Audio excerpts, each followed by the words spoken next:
Kinuyog ng taong bayan ng isang lalaki na nang hostage ng 2 taong gulang na bata sa Quezon City. Ang suspect kababata pa naman ang tatay ng biktima. Saksi si James Agustin.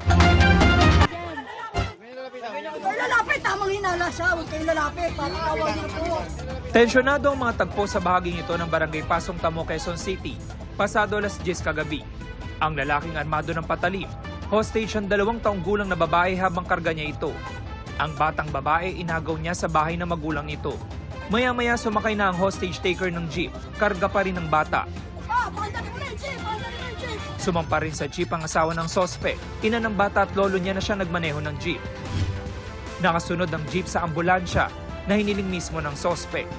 Sumusunod din sa kanila ang operatiba ng Holy Spirit Police Station na rumisponde sa insidente. Huminto ang jeep pagdating sa elliptical road. Tila aligagana ang sospek habang nakatutok ang hawak na patalim sa bata. Pinipigilan siya ng nanay ng bata pero ilang beses niya itong siniko. Matapos ang ilang minuto,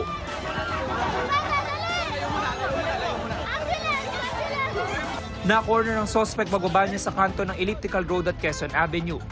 Kinuyog siya ng taong bayan at inaresto ng mga pulis. Nailigtas naman mula sa sospek ang bata na nagtamo ng gasgas sa dibdib. Iniinda naman ang kanyang inang pangat dibdib dahil sa makailang ulit na pagsuntok ng sospek. Ginamot din ng mga rescuer ang kanang braso ng tatay ng bata na tinaga ng sospek. Kwento ng ina ng biktima, bigla na lang pumasok sa kanilang bahay ang sospek at asawa nito. Ginawa po na pumasok po kami sa kwarto. Pagpasok po dun sa kwarto, pinapatay niya po lahat ng ilaw. Kasi nga po nang hahawi-hawi po siya ng itak. Tapos kinuha niya po itong anak ko na babae. Tapos nung pagtaga niya po, sinalag nung asawa ko. Kaya nakuha niya to. Tapos yung isang anak po namin, itinulak ko po palabas dun sa kwarto namin. Sinunod daw nila lahat ng hiling ng sospek para hindi masaktan ng bata. Ano po yung hiling niya? Na ihatid daw nga po sila sa Los Baños, Laguna. Kasi gusto daw niya magbagong buhay, ganun. Ayon sa mga taga-barangay, sinubukan pang lumipat ng ibang sasakyan ng sospek at sumakay sa isang van. Kaya po namin siya nahuli po ay meron po isang angkas ng single motor na sumakay siya na pinagsusuntok po niya. Natakot po yung isang angkas, tumumba po yung motor. Nasa kusudian na ng Holy Spirit Police Station ang sospek na kababata pala ng tatay ng batang biktima.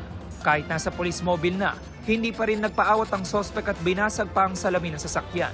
Nakumpiska mula sa kanyang ginamit na itak at kutsilyo. Wala pang pahayag ang sospek na maharap sa patong-patong na reklamo, kabilang ang 3 counts ng attempted murder at alarming scandal.